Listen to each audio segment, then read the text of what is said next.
সুষ্ঠু নির্বাচন আয়োজনে কমিশন প্রতিশ্রুতিবদ্ধ, ফের বললেন সিইসি। ভোটে মানুষের আস্থা ফেরাতে দলগুলোর সহায়তা কামনা। জাতীয় নির্বাচন উৎসব মুখর করতে সেনা সহায়তা চাইলেন প্রধান উপদেষ্টা। জুলাই অভ্যুত্থানে বাহিনীর ভূমিকার অকুণ্ঠ প্রশংসা।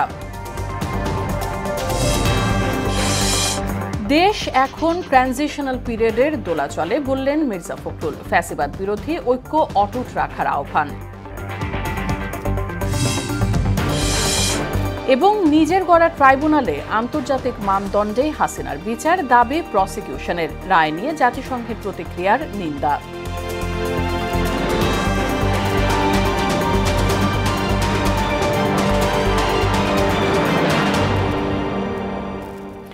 আসসালামু আলাইকুম, সবাইকে স্বাগত মোহনা সংবাদে। শুনছিলেন শিরোনাম, পুরো সংবাদের সঙ্গে আছে রাশিদা সুলতানা রিঙ্কু।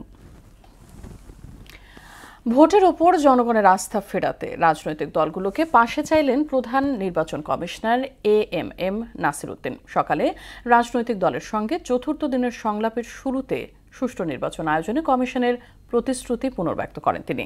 শান্তিপূর্ণ ভোট আয়োজনে প্রার্থীদের আচরণবিধি মেনে চলার আহ্বান জানান প্রধান নির্বাচন কমিশনার। এ সময় ভোটকেন্দ্রে সেনা সদস্য বাড়ানোর পাশাপাশি প্রশাসনে বদলির ক্ষেত্রে স্বচ্ছতা নিশ্চিতের দাবি জানান রাজনৈতিক দলের প্রতিনিধিরা। এম আর আসাদের রিপোর্ট। নিবন্ধিত রাজনৈতিক দলের সঙ্গে নির্বাচন কমিশনের সংলাপের চতুর্থ দিনে বিএনপি, জামায়াত, এনসিপি সহ 13টি দল অংশ নেয়। সংলাপে সেনা মোতায়েন, আচরণবিধি নিয়ে কথা বলে দলগুলো। এই নির্বাচনে আপনারা এই সিদ্ধান্তটা নেন যে কোন রিটার্নিং অফিসার, কোন অ্যাসিস্ট্যান্ট রিটার্নিং অফিসার আপনাদের নির্বাচন কমিশনের বাইরে হবে না। দেখবেন যে দেশের একটা গুণগত পরিবর্তন আমাদের নির্বাচনে আসবে, আমি এটা বিশ্বাস করি। শতভাগ লটারির ভিত্তিতে নিয়োগ বদলি করতে হবে। DC, SP, election officer, YONO, এরপরে ওসি। প্রিন্সিপালটা সুন্দর, কিন্তু এটা বাস্তবায়ন কিভাবে হবে সেটার কোনো আউটলাইন এখানে নাই। Would you have a social media monitoring cell যারা এটা তদারকি করবেন যে কারা করছে? সংখ্যাটা একটু বৃদ্ধি করে অন্তত 5 জন সেনা সদস্য একটা ভোট কেন্দ্রে, স্ট্যাকিং ফোর্স তো থাকেই। প্রতীকটা কিন্তু একজনের পরিচয়। সো কেউ যদি নিজের শরীর আছে অন্যের প্যান্ট জামা পরে আসলে ইলেকশনে যান, এটা আসলে যে মুখটা দেখে চেনা যাবে আপনি কে। ইসি আবুল ফজল মোহাম্মদ সানাউল্লাহ জানান, নির্বাচন ঘিরে সব ধরনের অপপ্রচার ঠেকাতে পরিকল্পনা বাস্তবায়নে কাজ করছে কমিশন। আমরা কি হাত পা গুটিয়ে বসে থাকবো? Definitely not. আমাদের যতগুলো সক্ষমতা আছে সেগুলো তো কাজে লাগাবোই। প্রথমত হচ্ছে যে আমাদেরকে ভালো ইনফরমেশন দ্বারা খারাপ ইনফরমেশনকে ফাইট করতে হবে। এটা হচ্ছে গ্লোবাল স্ট্র্যাটেজি, আমরাও এটা অ্যাডপ্ট করতে যাচ্ছি। ভোটারদের কেন্দ্রমুখী করতে রাজনৈতিক দলগুলোর সহযোগিতা চান প্রধান নির্বাচন কমিশনার। আপনাদেরকে অনুরোধ করব, আপনারা জাতীয় নেতৃবৃন্দ, পলিটিক্যাল লিডাররা যারা সরাসরি তৃণমূলের সাথে যাদের সম্পর্ক, তৃণমূল আপনাদের বক্তব্যের দ্বারা প্রভাবিত হয়, সরাসরি প্রভাবিত হয়, তা আপনারা জনগণকে একটু উদ্বুদ্ধ করবেন, একটু ভূমিকা রাখবেন। আশা করি যাতে মানুষ ভোট কেন্দ্রে আসে। আচরণবিধির বিষয়ে রাজনৈতিক দলগুলোর পক্ষ থেকে লিখিত পরামর্শও চান সিইসি। আমরা আমাদের প্রতিশ্রুতিতে অটল রয়েছি। এম আর আসাদ, মোহনা সংবাদ, ঢাকা। আসন্ন জাতীয় নির্বাচন অবাধ, সুষ্ঠু, শান্তিপূর্ণ ও উৎসবমুখর করতে সেনাবাহিনীর সহায়তা চাইলেন প্রধান উপদেষ্টা অধ্যাপক মোহাম্মদ ইউনুস। দুপুরে মিরপুর সেনানিবাসে ডিফেন্স সার্ভিস কমান্ড ও স্টাফ কলেজ আয়োজিত গ্র্যাজুয়েশন সনদ বিতরণ অনুষ্ঠানে এই কথা বলেন তিনি। জুলাই অভ্যুত্থানে সেনাবাহিনীর ভূমিকা স্মরণ করে প্রধান উপদেষ্টা বলেন, এই বাহিনীর সময়োচিত সিদ্ধান্ত ছিল প্রশংসনীয়। এবারের ডিএসসিসি কোর্সে বাংলাদেশ, চীন, ভারত, তুরস্ক ও পাকিস্তান সহ 24 দেশের 311 জন তরুণ সামরিক অফিসার অংশ নেন। So now the time for election, we are looking forward to it, and we announced the date for February, first half of February. Again, we need the support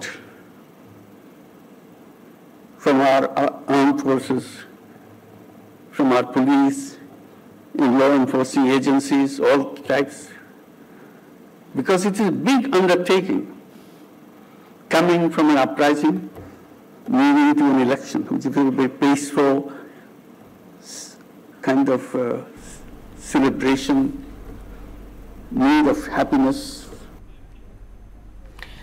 দেশের বর্তমান রাজনৈতিক পরিস্থিতিকে ট্রানজিশনাল পিরিয়ড হিসেবে উল্লেখ করে BNP মহাসচিব মির্জা ফখরুল ইসলাম আলমগীর বলেছেন, নির্বাচন সামনে হলেও এটি একমাত্র লক্ষ্য নয়, বরং দেশকে গণতন্ত্রে ফেরানোটাই এখন প্রধান চ্যালেঞ্জ। দুপুরে রাজধানীতে এক অনুষ্ঠানে এসব কথা বলেন তিনি। একটি মহল সচেতনতার সঙ্গে ফ্যাসিবাদ বিরোধী ঐক্যে বিভক্তি সৃষ্টি করছে কিনা সেটা খতিয়ে দেখার আহ্বান জানান বিএনপি মহাসচিব। তানজিদ ভুঁইয়ার প্রতিবেদন।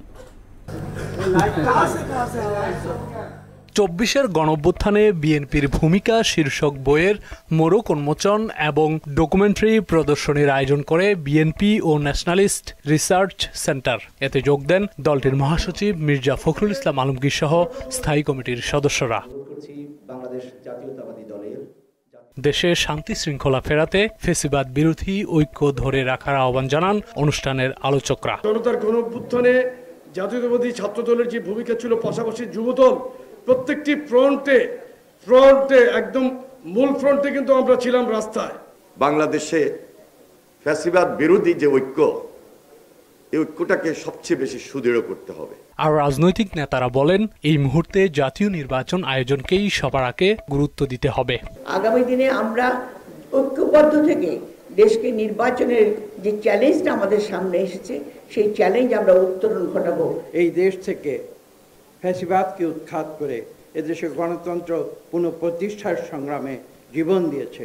আমি তাদের সকলের প্রতি শ্রদ্ধা নিবেদন করে গণতন্ত্রের বাস্তব চর্চার অভাবকে দেশের দীর্ঘস্থায়ী রাজনৈতিক সংকটের প্রধান কারণ উল্লেখ করে বিএনপি মহাসচিব মির্জা ফখরুল ইসলাম আলমগীর বলেন, এখানে ভিন্নমতকে অনেকেই সহ্য করতে পারছে না। কোন দল কে জিতলো কে হারলো, ইটস নট ইম্পর্টেন্ট।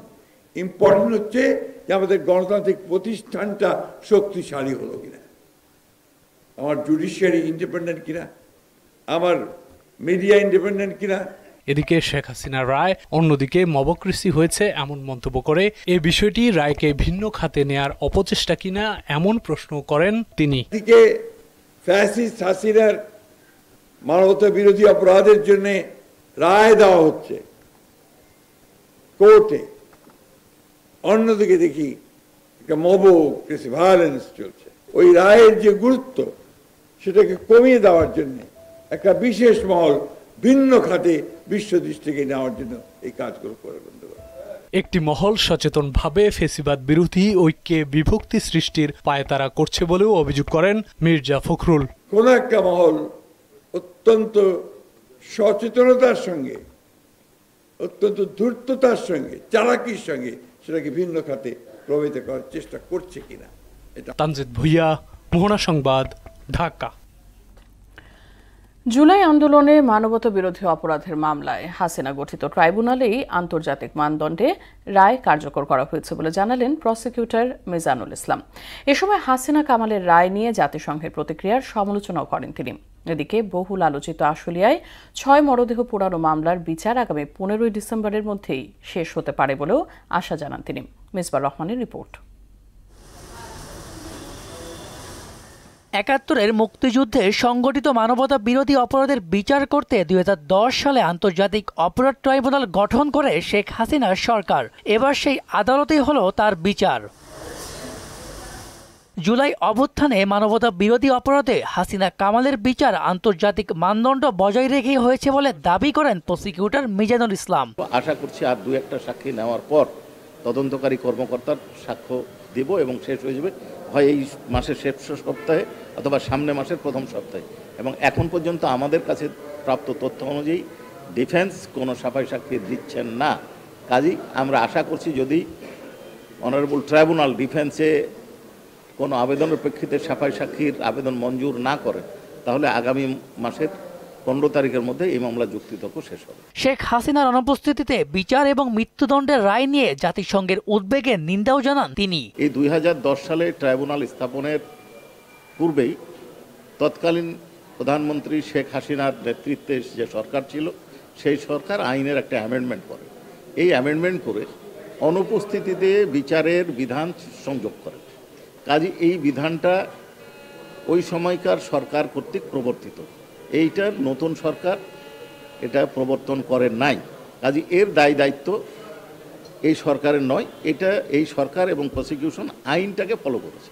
এদিকে গত বছরের ৫ আগস্টে আশুলিয়ায় গুলি করে হত্যার পর ৬ জনকে পোড়ানোর মামলার বিচার আগামী মধ্য ডিসেম্বরের মধ্যেই শেষ হবে বলেও জানান মিজানুল ইসলাম। আসামি যে ব্যক্তি এটাকে বলে লোকাস স্ট্যান্ডি বলে একটা হচ্ছে ফিউজিটিভ ফ্রম ল, যিনি ফিউজিটিভ আইনের আশ্রয়ে নাই তিনি তার পছন্দের ব্যক্তিকে আইনজীবী নিয়োগ করার কোনো অধিকার রাখেন না। এদিন ট্রাইব্যুনাল ১-এ চাঙ্কারপুলে ৬ হত্যা মামলার শেষ সাক্ষী তদন্ত কর্মকর্তার জবানবন্দি শেষ হয়। মিসবাহ রহমান, মোহনা সংবাদ, ঢাকা। গেল বছরের মতো এবারও বিজয় দিবসে জাতীয় প্যারেড গ্রাউন্ডে কুচকাওয়াজ হচ্ছে না বলে জানিয়েছেন স্বরাষ্ট্র উপদেষ্টা জাহাঙ্গীর আলম চৌধুরী। যদিও বিজয় দিবস উদযাপনে নিরাপত্তার শঙ্কা নেই বলেও জানান তিনি। সচিবালয়ে আন্তঃমন্ত্রণালয় সভা শেষে এসব কথা বলেন স্বরাষ্ট্র উপদেষ্টা। গ্রেফতারি পরোয়ানা ছাড়া সাংবাদিক সোহেলকে তুলে নেওয়া প্রসঙ্গে বলেন, ঘটনাটি খতিয়ে দেখা হবে। শামীমুজ্জামান চৌধুরীর রিপোর্ট। ৫৫তম বিজয় দিবস উদযাপনের দ্বারপ্রান্তে বাংলাদেশ, যা অন্তর্বর্তী সরকারের আমলে দ্বিতীয় আয়োজন। দিবসটি ঘিরে প্রতি বছর সরকারের পক্ষ থেকে নেওয়া হয় নানা কর্মসূচি। গেল বছরের বিজয় দিবসে নানা আয়োজন থাকলেও জাতীয় প্যারেড গ্রাউন্ডে কুচকাওয়াজ হয়নি। বুধবার বিজয় দিবস উপলক্ষে আন্তঃমন্ত্রণালয় সভা শেষে স্বরাষ্ট্র উপদেষ্টা জানান, এবারও থাকছে না প্যারেড গ্রাউন্ডের কুচকাওয়াজ। তবে সার্বিক উদযাপন ঘিরে নেই কোনো নিরাপত্তার শঙ্কা। কোনো কর্মসূচিও কোনো ধরনের পরিবর্তন নেই। সব কর্মসূচি আগেও যেভাবে হয়েছে এখনো একইভাবে হবে, বরঞ্চ আগের থেকে আরো বেশি হবে। শুধু গতবারও আমাদের প্যারেড হয় না, এবারও আমাদের প্যারেডটা হচ্ছে। ক্ষমতাচ্যুত প্রধানমন্ত্রী শেখ হাসিনার মৃত্যুদণ্ডের রায় ঘিরে দেশে কোনো অস্থিরতা নেই বলেও জানান স্বরাষ্ট্র উপদেষ্টা। রায় দেওয়ার পরে কোনো রকমের অস্থিরতা সৃষ্টি হয় নাই এবং বিজয় দিবসেও কোনো রকমের অস্থিরতার কোনো সম্ভাবনা নাই। গ্রেপ্তারি পরোয়ানা ছাড়া মঙ্গলবার রাতে এক সাংবাদিককে তুলে নেওয়া প্রসঙ্গে স্বরাষ্ট্র উপদেষ্টা বলেন, বিষয়টি খতিয়ে দেখা হবে। ইনভেস্টিগেশন করার পর হয়তো আমি জানতে পারি। শামীমুজ্জামান চৌধুরী, মোহনা সংবাদ, ঢাকা। মালয়েশিয়ার শ্রম বাজারে সিন্ডিকেট বন্ধে দেশটির দেয়া শর্ত শিথিল করতে বাংলাদেশ চিঠি দিয়েছে বলে জানালেন প্রবাসী কল্যাণ ও বৈদেশিক কর্মসংস্থান উপদেষ্টা আসিফ নজরুল। বিকেলে রাজধানীর শেরাটন হোটেলে ওভারসিজ এমপ্লয়মেন্ট প্ল্যাটফর্মের উদ্বোধন অনুষ্ঠানে তিনি একথা বলেন। বৈশ্বিক শ্রম বাজারে বাংলাদেশের সুযোগ তৈরিতে সরকার কাজ করছে বলেও জানান উপদেষ্টা। পররাষ্ট্র মন্ত্রণালয়ের সচিব ILO এর কান্ট্রি ডিরেক্টর সহ সংশ্লিষ্টরা এ সময় উপস্থিত ছিলেন। মালয়েশিয়া থেকে যে 10টা শর্ত দিয়েছে, কয়েকটা শর্তের ব্যাপারে আমরা স্ট্রং আপত্তি জানিয়েছি এবং আমরা বলেছি ডেডলাইনও এক্সটেন্ড করতে হবে। আমরা রিক্রুটিং এজেন্সির সাথে কথা বলে এই শর্তগুলোর কথা জানিয়েছি যে এগুলি মিট আপ করা সম্ভব না এবং এগুলি মিট আপ করতে গেলে এখানে সিন্ডিকেট হবে। আবার অল্প কয়েকটা বড় শুধুমাত্র রিক্রুটিং এজেন্ট সুযোগ পাবে, আমরা সেটা চাই না। আমরা চাই সুযোগ যতদূর সম্ভব অবাধিত যেন করা হয়। এই জন্য আমরা এই শর্তগুলো রিল্যাক্স করতে বলেছি। তারা আমাদেরকে আশ্বাস দিয়েছে যে তারা এগুলো বিবেচনা করবে। চট্টগ্রাম বন্দরের নিউ মুরিং কন্টেইনার টার্মিনাল NCTর ব্যবস্থাপনা বিদেশি প্রতিষ্ঠানকে দেওয়ার প্রতিবাদে ফের সোচ্চার চট্টলাবাসী। তারা বলছেন, এ নিয়ে পতিত সরকারের সময় শুরু হওয়া PPP প্রক্রিয়া নতুন করে গতি পেয়েছে। এই বন্দর বিদেশিদের দিলে ব্যবসায়িক স্বার্থের পাশাপাশি দেশের সার্বভৌমত্ব প্রশ্নের মুখে পড়বে। চট্টগ্রাম থেকে আফসানা নূরের প্রতিবেদন, জানাচ্ছেন আফরিন পপি।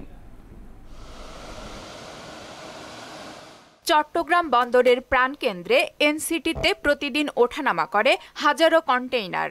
সুপার স্ট্রাকচার, আধুনিক গ্যান্ট্রি ক্রেন ও দক্ষ মানব সম্পদ সব মিলিয়ে এটি আন্তর্জাতিক মানের জাহাজঘাট। বছরের পর বছর সক্ষমতার চেয়েও বেশি কন্টেইনার সামাল দিয়ে আসছে টার্মিনালটি। বর্তমান বাস্তবতায় টার্মিনাল সম্প্রসারণযোগ্য না হয় এতে নতুন বিনিয়োগের সুযোগ নেই। তারপরও কেন এটি বিদেশি অপারেটরের হাতে তুলে দেওয়া হচ্ছে, এমন প্রশ্ন সংশ্লিষ্টদের। বন্দর যদি বিদেশিদের হাতে ন্যস্ত করা হয় তাহলে তারা কতটুকু সেখানে শেয়ার করছে সেটা দেখতে হবে, দেশের স্বার্থ ক্ষুণ্ণ হচ্ছে কিনা। বিদেশিদের আমার তৈরিকৃত বন্দর দেই, সেখান থেকে তারা লাভ করে আবার বিদেশে আমাদের থেকে টাকা নিয়ে যাবে, তারা লস করে তো কেন ব্যবসা করবে না? এটাতে আমার কী লাভ আমি এখনো বুঝি না। বিগত আওয়ামী লীগ আমলে দুবাই ভিত্তিক একটি প্রতিষ্ঠানের সঙ্গে PPPর প্রক্রিয়া শুরু হয়েছিল। সেই ধারাবাহিকতায় এটি বিদেশিদের হাতে তুলে দেওয়ার চেষ্টা চলছে বলে অভিযোগ বন্দর শ্রমিক, রাজনৈতিক দল, CNF এজেন্ট সহ সবার। শ্রমিকদের মজুরি এনসিটি ইস্যুতে শক্ত অবস্থানে স্থানীয় রাজনৈতিক দলগুলো। তাদের বক্তব্য, এ বন্দরের সঙ্গে দেশের সার্বভৌমত্বের প্রশ্ন জড়িত। এককভাবে পোর্টের মতো একটা সেন্সিটিভ এস্টাবলিশমেন্ট বাইরের হাতে দিয়ে দেওয়াটা আমার মনে হয় না এটা কোনো দেশের স্বাধীনতা সার্বভৌমত্বের জন্য এটা খুব নিরাপদ হবে। বন্দর এমন একটা সেন্সিটিভ বিষয়, এটার বিষয়টা তো কথা বলার অধিকার আছে, এটা দেওয়া না দেওয়া এত সহজ না, এটাকে অনেক চিন্তা করতে হবে আমাদেরকে। বিদেশিরা না দিয়ে আমাদের দেশের যারা আছে তারা বন্দরের কর্তৃত্ব, বন্দরের পাওয়ার এবং বন্দরকে আমাদের এখানে ক্ষমতায়ন করেই এই টার্মিনালটি আমাদের দেশের সাথে আমরা পরিচালনা করতে চাই। আধুনিকায়নের নামে নিউমুরিং কন্টেইনার টার্মিনাল বিদেশিদের হাতে তুলে দেওয়ার অবস্থান থেকে সরে আসতে সরকারের প্রতি আহ্বানও জানান তারা। আফরিন পপি, মোহনা সংবাদ।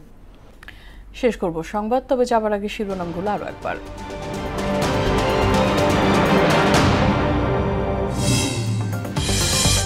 সুষ্ঠু নির্বাচন আয়োজনে কমিশন প্রতিশ্রুতিবদ্ধ, ফের বললেন সিইসি। ভোটে মানুষের আস্থা ফেরাতে দলগুলোর সহায়তা কামনা। জাতীয় নির্বাচন উৎসব মুখর করতে সেনা সহায়তা চাইলেন প্রধান উপদেষ্টা। জুলাই অভ্যুত্থানে বাহিনীর ভূমিকার অকুণ্ঠ প্রশংসা।